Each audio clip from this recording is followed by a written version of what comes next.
بسم الله الرحمن الرحيم الحمد لله رب العالمين وأفضل الصلاة وأتم التسليم على سيدنا ومولانا محمد طب القلوب ودوائها ونور الأبصار وضيائها وعافية الأبدان وشفائها وعلى آله الطيبين الطاهرين وأصحابه الهاديين المهديين صلاة وسلاما عليك يا سيدي يا رسول الله وعلى آلك وأصحابك يا سيدي يا حبيب الله. Dear brothers, on this blessed day of Jum'ah, Allah subhanahu wa ta'ala increases the rank of that person who sends salat and salam upon the Prophet sallallahu alaihi wasallam. So recite loudly, As-salatu was-salamu alayka ya sayyidi ya Rasul Allah wa ala alika wa ashabika ya sayyidi ya Habib Allah.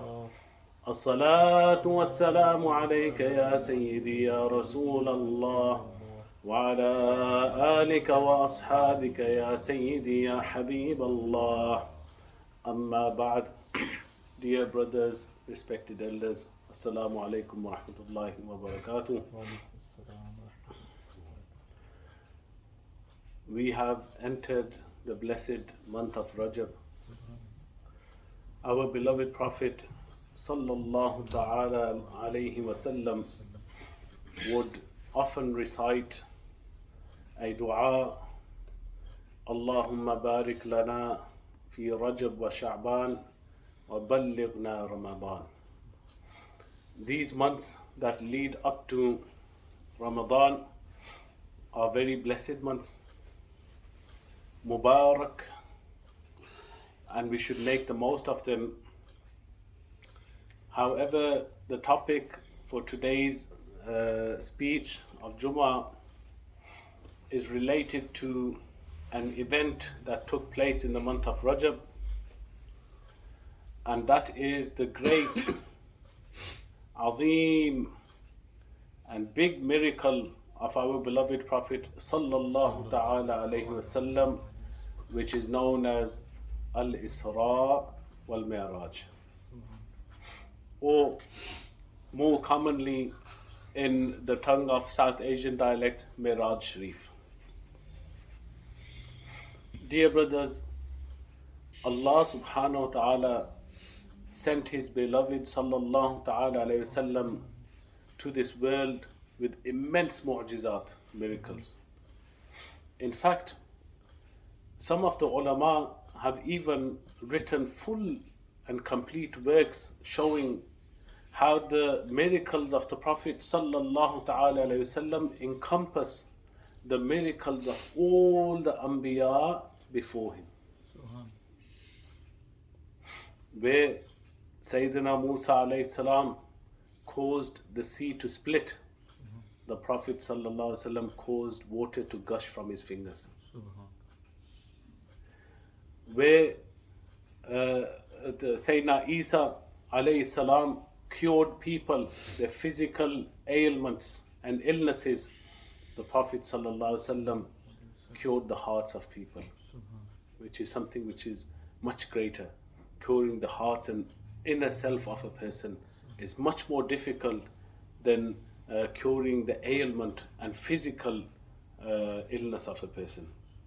These are just a few examples, but the point I want to make is, amongst these big miracles of the Prophet sallallahu alaihi wasallam is this blessed night in Rajab, on the 27th of Rajab.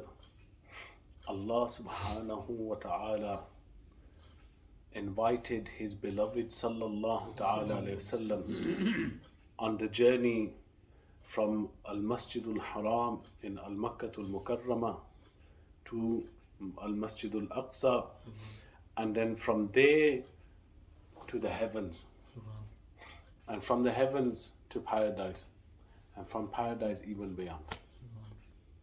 So I would have one book here. So our beloved Prophet sallallahu ta'ala alayhi wasallam, in this speech, we will go through what occurred on this night. And I would also like to present to you one or two beautiful lines of poetry which our Imam, our great scholar, Imam Ahmad Raza Khan, Rahmatullahi Ta'ala Alayhi, wrote about this blessed night. He, Rahmatullah Alayhi, said, वो सरवरे किश्वरे रिसालत जो अर्श पर जलवागर हुए थे, referring to the Prophet sallallahu alaihi wasallam, that if Nabuwa and Risala was like a land, like a country, like a place, then our beloved Prophet sallallahu alaihi wasallam is the prince of that place. Subhanallah, subhanallah. On this night, the Prophet sallallahu ta'ala alayhi wasallam, they self-narrate what happens. And they say, I was between a state of sleeping and wakefulness when all of a sudden Jibreel alayhi salam came. And also note, this was the next time when the Shaqqu Sadr, which is another miracle. This miracle of Miraj has many miracles within it. Sayyidina Jibreel alayhi salam came, and they took the Prophet sallallahu ta'ala alayhi wasallam on the Buraq, which was a special creature, a special animal for transport, which had come from Jannah to take the Prophet sallallahu alayhi wasallam. And its speed was such that as far as the eye could see, that would be the next step of Buraq. As far as the human eye could see, that would be the next step of Buraq. Extremely fast. Just to tell you one beautiful share, one beautiful line of poetry related to this. Imam Ahmad Raza Khan, Rahmatullah Alayhi, they say, Abhi na aaye the pushte zeen tak, ke sar hui maghfirat ki shillak. Until now, the Prophet ﷺ hadn't even fully sat on Buraq. And from the heavens, the call was given that Shafaat is given and the people are forgiven. The people are, Subhanallah. The Prophet ﷺ sat on Buraq and went from Al-Masjidul Haram to Al-Masjidul Aqsa. On the way, dear brothers, the Prophet ﷺ even witnessed and saw Anbiya, like Sayyidina Musa alayhi salam, in their blessed grave, reading Salah, praying. This is a very important point of Aqidah. Also remember, Al-Anbiya, the prophets, are alive in their grave. This is a point of Aqidah for us. The Anbiya, alayhimus salatu wassalam, are alive in their grave. And you can see from the hadith of Mi'raj Sharif that the Anbiya, alayhimus salatu wassalam, they not only are alive in their grave, but rather Allah subhanahu wa ta'ala sustains them, gives them rizq, they pray, and all these other matters continue for Anbiya. Yes, for a moment, because every soul shall taste death. For a moment, the soul and the body, the connection is lost, but then they return to a state of being alive. Our beloved Prophet sallallahu ta'ala alayhi wasallam is alive in his grave as well. And this is verified and authenticated by many, many ahadith. Many. In fact, the hadith words that are related to this point of Aqidah are explicit. They're not even vague. Al-Anbiya'u ahya'un fi quburihim. The prophets are alive in their graves. The prophets are, and Prophet ﷺ said, إِنَّ اللَّهَ حَرَّمَ عَلَى الْأَرْضِ أَن تَأْكُلَ أَجْسَادَ الْأَنْبِيَاءِ. That Allah subhanahu wa ta'ala made it haram on the earth to decompose or affect in any way the bodies of the prophets. In fact, Imam Bayhaqi wrote a full book on this, which is available in English. Dear brothers, remember, this life is very short. Make sure you study your aqidah, your fiqh, all these things.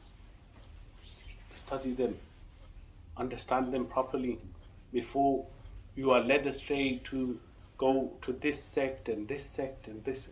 All this knowledge, all this information is available to you.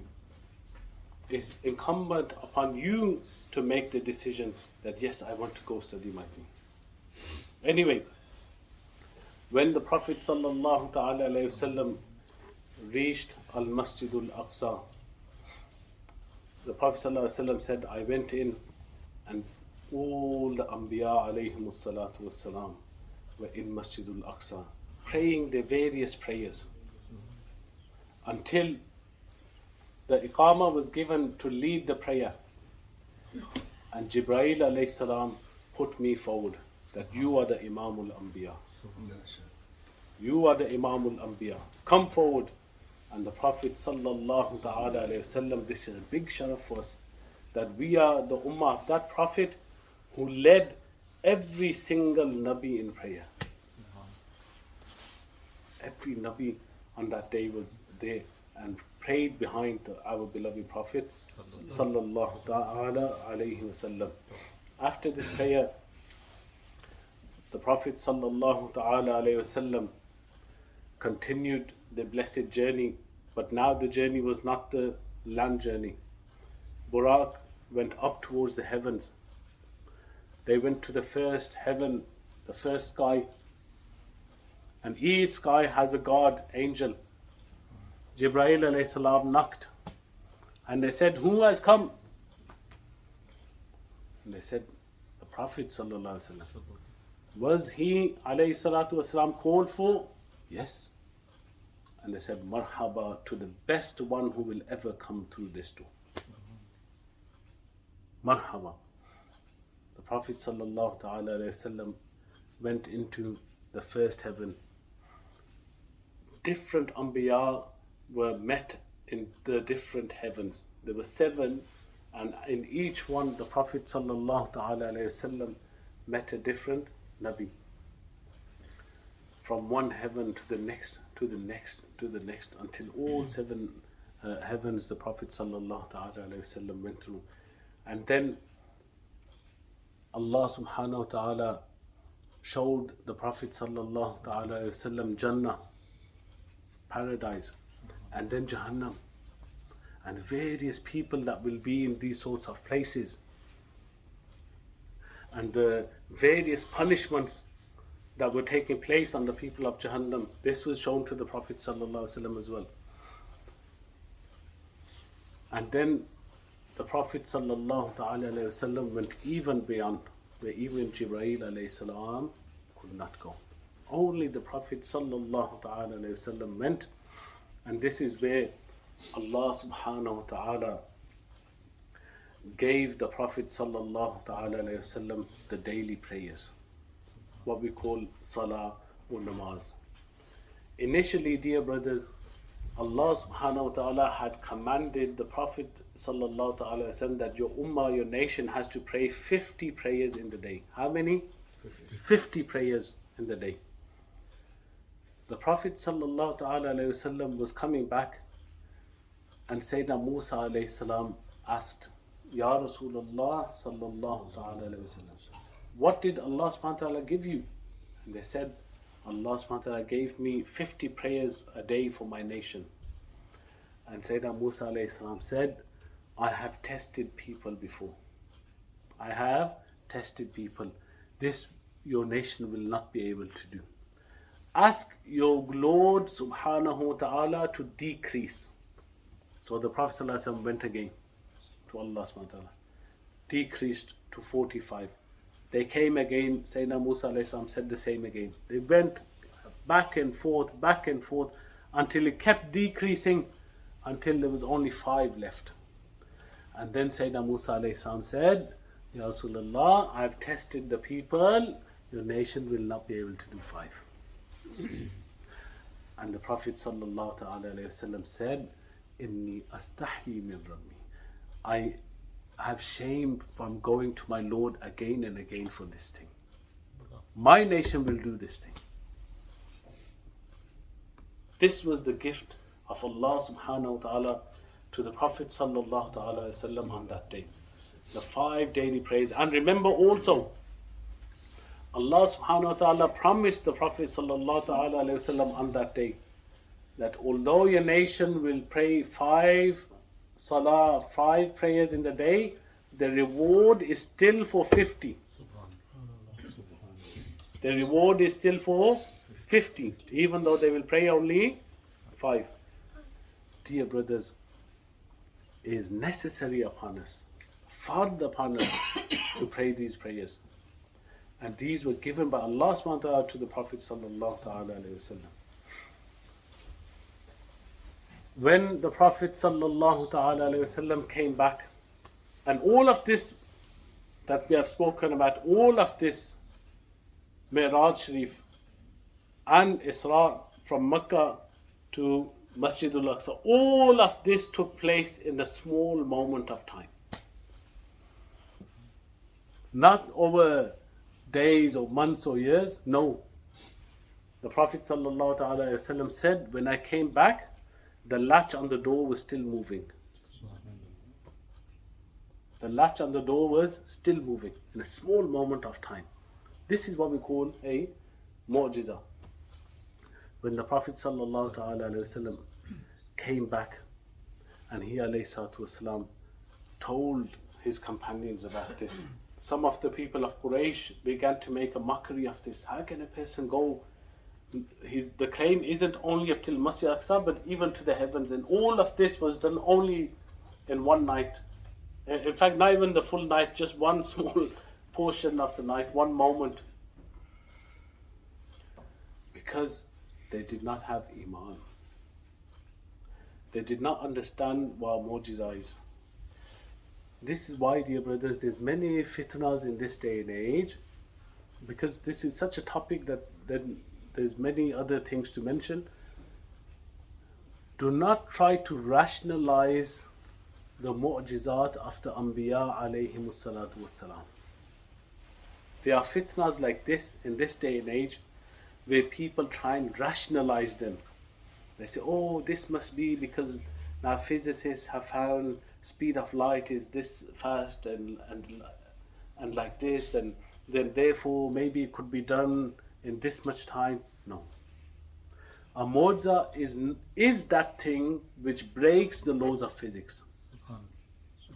If it is contained within the laws of nature, then it's not a mu'jiza. You can say it is something which is very difficult, but it's not mu'jiza. A mu'jiza is when Allah subhanahu wa ta'ala suspends the laws of nature for His Nabi to prove to the people that this person is truly sent by Allah subhanahu wa ta'ala. Dear brothers, the final point I will make, and I think this point should be sufficient for people to understand how much our beloved Prophet sallallahu ta'ala alayhi wasallam loves us and his ummah. People who have understanding of the deen, for example, they spend their entire lives trying to gain something called ma'rifah. Trying to gain something called ma'rifah. The entire lives. Some attain, some don't, even after all of this hard work, effort. But this is the goal, to gain the ma'rifah of Allah subhanahu wa ta'ala. Our beloved Prophet sallallahu ta'ala alayhi wasallam is that great and azim personality that not only he had the ma'rifah of Allah subhanahu wa ta'ala, but he alayhi salatu wassalam went on the Mi'raj and saw Allah subhanahu wa ta'ala. And then after seeing Allah subhanahu wa ta'ala, the Prophet sallallahu ta'ala alayhi wasallam returned back to us. How beautifully the Urdu poet writes it. वो खुदा के नूर को देख कर भी जहान वालों में आ गए, सरे अर्श जाना कमाल था या वहाँ से आना कमाल है. That he alayhi salatu wasalam went to the 7 heavens, saw Allah subhanahu wa ta'ala, and still came back. I am flabbergasted, amazed. Is the going more amazing or is the coming back more amazing? May Allah subhanahu wa ta'ala increase us in the love of the Prophet sallallahu ta'ala alayhi wasallam. In this blessed month, dear brothers, try and arrange with your families at home, try and call a person of knowledge to your house, and best is to come to the masjid when the program, the mahfil of Miraj Sharif happens, and listen to this great mu'jiza of the Prophet sallallahu alaihi wasallam. And dear brothers, this place that we are talking about, where the Prophet sallallahu alaihi wasallam went, is the same place where today our brothers and sisters are being killed. May Allah subhanahu wa ta'ala return it to the hands of the Muslims. May Allah subhanahu wa ta'ala save our brothers and sisters in Palestine, in Gaza, in Westbank, wherever they are. May Allah subhanahu wa ta'ala make it easy for them. أقول قولي هذا وأستغفر الله